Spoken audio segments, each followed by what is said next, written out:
So here's the thing about Alberta in Canada. Albertans have been taken advantage of by the Liberal government for a very, very long time. Alberta contributes a significant amount of money to Canada through its natural resources. But that money doesn't stay in Alberta, which is a part of why Albertans are feeling the way they are. That money gets distributed to other provinces through what's called equalization payments. And we're not going to get into the ins and outs of that, but a big recipient of equalization payments is Quebec. The Frenchies are taking the Albertans' money, like dozens of billions of dollars per year. And it goes also to other provinces. Now, as you can imagine, that would be very annoying if you became ultra successful. Maybe you, I don't know, hit a gold vine in your backyard and all of a sudden you got all this gold, all this awesome stuff. And then now you got to like just give it. You're mandated to give it to like your friends or your family. You don't get to keep it all. In fact, you barely get to keep any of it. That would probably frustrate you and build up a lot of animosity. So Albertans have every right to be pissed off right now.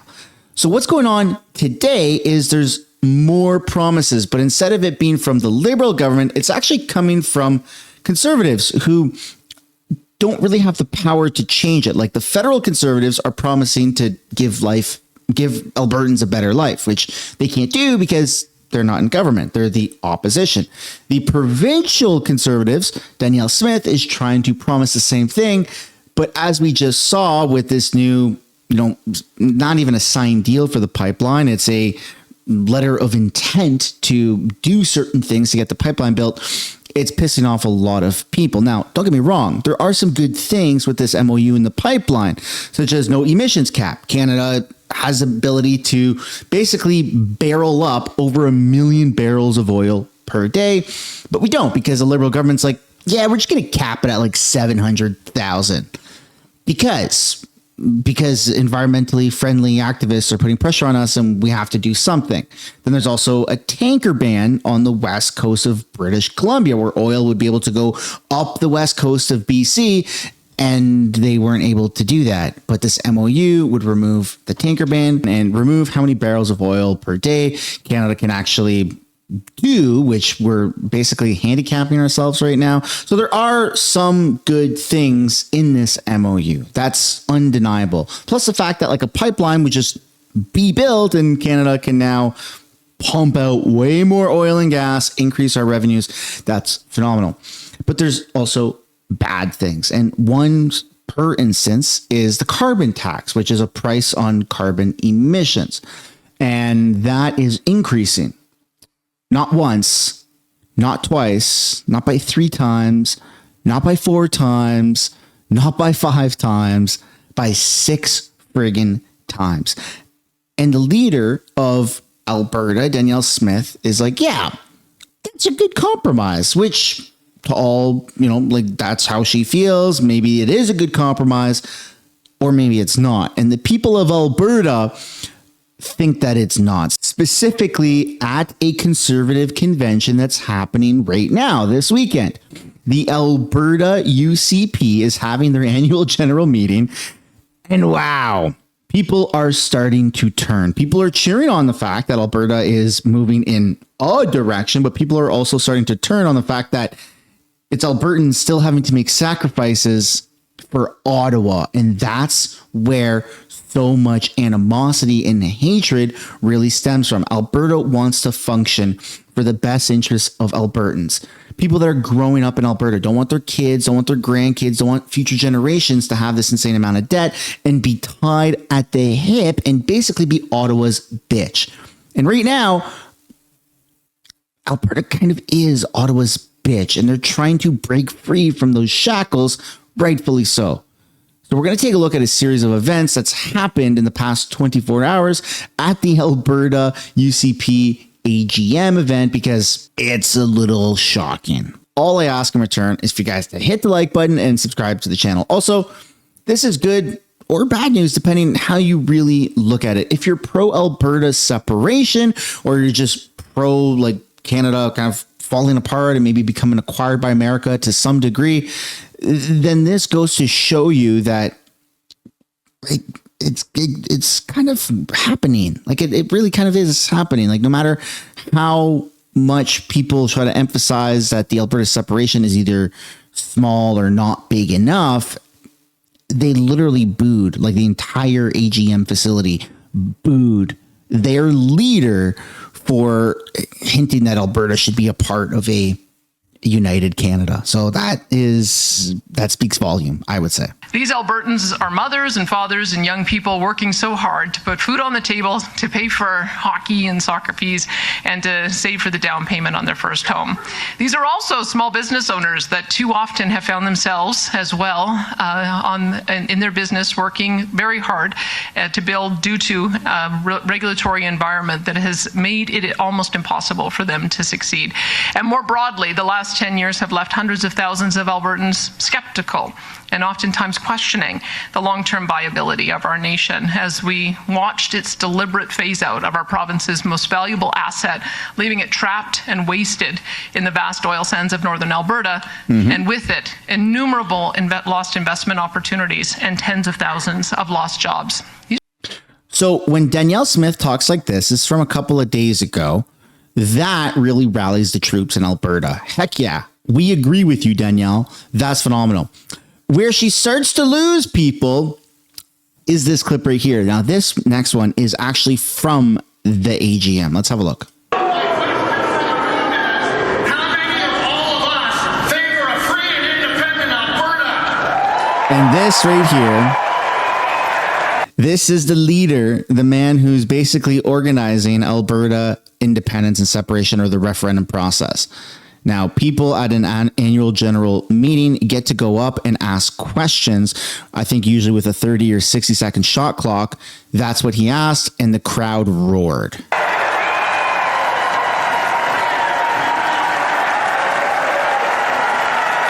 Pretty decent standing ovation.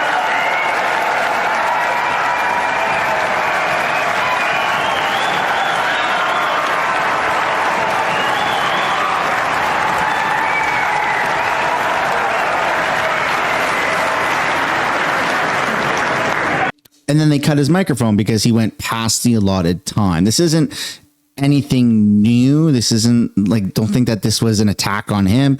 I've been to an AGM for the BC Conservatives, and they did this to everybody that went over the allotted time. They've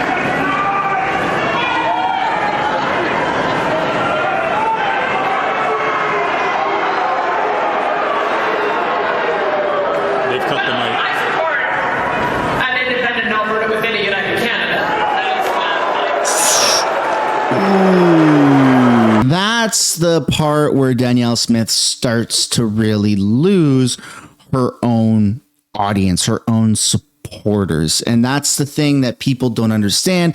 That's the people that some British Columbians don't understand. Some people from Manitoba, some people from Saskatchewan, most people from Ontario, and specifically people from Quebec. This is what people don't understand about Alberta is Albertans are not here to say, well, if we're not going to work together, then we're just going to have to like wait a little bit longer because maybe the help is around the corner. No, like Albertans are fed up. Like the referendum is happening. Like the process is already in motion. There is no more, well, we can work with Ottawa. That ship has sailed many years ago. I was trying to get to 6. Did I get to 6? I was trying to match the carbon tax increase. I was trying to get to the 6. Go back and review it. Was that many? Now am I at 6 or past 6? I'm just trying to match what Mark Carney's doing. Albertans are fed up with it. They don't want to work with Ottawa. And that puts Danielle Smith in a tricky situation because Danielle Smith is a politician, a Canadian politician. And Canadian politicians, as much as they hoorah, let's protest, let's revolutionize what's going on, Canadian politicians they're not the guy. You're not that guy. You're not the person to like lead a revolution in Canada as a Canadian politician. I'm sorry. And so that puts Danielle Smith in a tricky situation. Especially when she's caught reacting like this. We might have a bit of a difference of opinion on that, but I hope people today feel a lot more confident than Canada Works than they did a couple of days ago.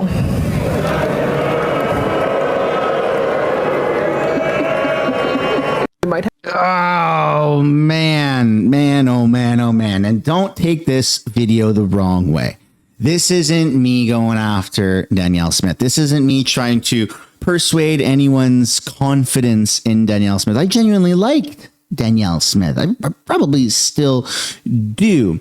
But what we're seeing right now is somebody trying to have their cake and eat it too. The best of both worlds. And Danielle Smith is not the first to encounter this roadblock. This is actually something that is quite popular within conservatives, where they try to go a little bit down like the activist route and lean into conservatism. But this is Canada, and Canada is like the definition of gay, and we don't commit. That's the thing. Canada doesn't commit to being conservative. Even under Harper, like that doesn't sound like, that wasn't like conservative. Like conservatism is, we don't really see that in Canada. Okay, it's not even close to where America is. You're trying to see a grassroots conservative movement really pull Albertans into the separation orb, but it's kind of being a little bit roadblocked by the leader, who it seems like she panders a little bit with the separation thing. And people that like Danielle Smith are a little bit torn, because some people are like, well, I like her, but like if she's not going full blown separation, then I don't know if I like her. And the same is said on the opposite side. Well, I like separation and I like Smith, but I'm kind of torn because it doesn't seem like she's fully committed to separation. And again, that's not the only person, the only politician in Canada who's been found in this predicament. You also have this guy right here, Pierre-Paul Laverne. According to Yukon Strong on X, he's starting to feel like Smith's hesitation on independence is because she wants to go after the Conservative Party of Canada's leadership. It'll be cringe as hell watching Pierre and Smith poo-poo Western Canadians to appease Ontario voters and immigrants. But it might just be a wake-up call to Conservatives nationwide. And that, I mean, we can go back and take a look at Pierre Poilievre answering a question about Alberta separation after he lost his seat. I believe he lost his seat by now, or maybe it was soon after. And then his answer stayed the same. Pierre Poilievre lost his seat in Ottawa, and he had to go to Alberta for one of the safest seats in the entire country. And this is the leader of the conservative movement at the federal level. And this is what he said about Alberta. Look, I'm against separation. I'm a born and raised Albertan. I love Canada. I think we need to unite this country.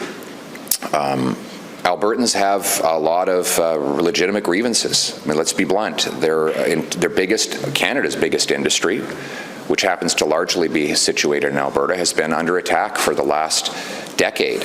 They've lost two major pipelines, a $20 billion mine. There's a new ridiculous energy cap that's going to drive jobs and production south to the United States of America. There's an industrial carbon tax that's going to kill the industry. And so, frankly, Albertans have a right to be frustrated.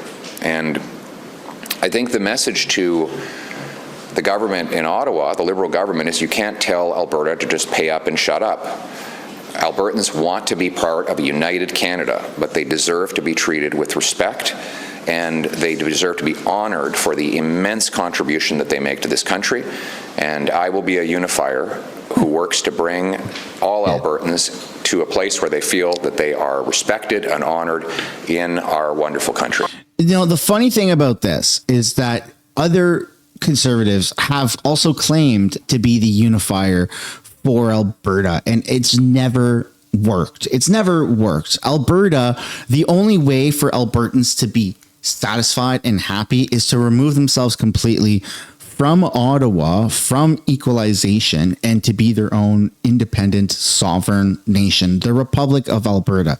That's the way out. There is no more compromising. It's tried to happen for years. We're not talking about just under Justin Trudeau. For many, many, many, many years, it's tried to happen. And this is the problem that Canada faces, is politicians become extremely likable. Danielle Smith, Pierre Poilievre. But when it comes to actually solving real world things to help you and your family prosper. A politician is not going to be the answer that you so desperately want them to be. If you truly want prosperity for you and your family, it's going to be behind a movement, not a politician. A singular politician doesn't care about singular people. And if you're living in Alberta, you probably have that animosity towards Ottawa, and a Ottawa politician will never, ever in Canada, because they have people that they need to respond to, will never just reward Alberta properly. The only way for Alberta to be rewarded properly is if they go their own way. And for that reason, I don't know how conservatism in Canada is really going to continue to thrive. It kind of got fizzled out a little bit under Justin Trudeau. COVID beat the shit out of everybody's morale. The convoy happened, and all of a sudden, oh, wow, conservatism is back up and running. But you know what's interesting about that moment right there is, yes, there are some politicians that rose to fame by leveraging the convoy. But again, let's go back to what I said a few moments ago. A singular person will not change your life. A singular politician especially will not change your life. But you know what will? A movement. And how many people's lives got changed for the better because of the Freedom Convoy? Not because of a singular politician, but because of the convoy, the movement, and the grassroots movement that really actually got stuff done. So that's the video. It's some stuff to think about. This isn't me trying to dunk on Danielle Smith or Pierre Poilievre. It's me just trying to bring awareness to people that Alberta separation and Alberta independence is truly on its way. Like, it's in motion. And as we saw, if its own beloved leaders like Danielle Smith try to get in its way, the natural occurrence will be to get steamrolled. So if I were a politician, or if I'm giving advice to a politician, it's don't try to get in the way of Alberta's separation, because Albertans want it. And the pandering can only go on for so long before people start to see who you truly are. And that's not a warning. That's just we saw it right then and there. Danielle Smith got booed. Her words got booed because people don't want a united Alberta, or an Alberta within a united Canada. People want Alberta to prosper on its own. I can't blame them for wanting that. Hope you enjoyed this video. Hit the like button, subscribe to the channel, and I'll see you guys in another one. Bye for now.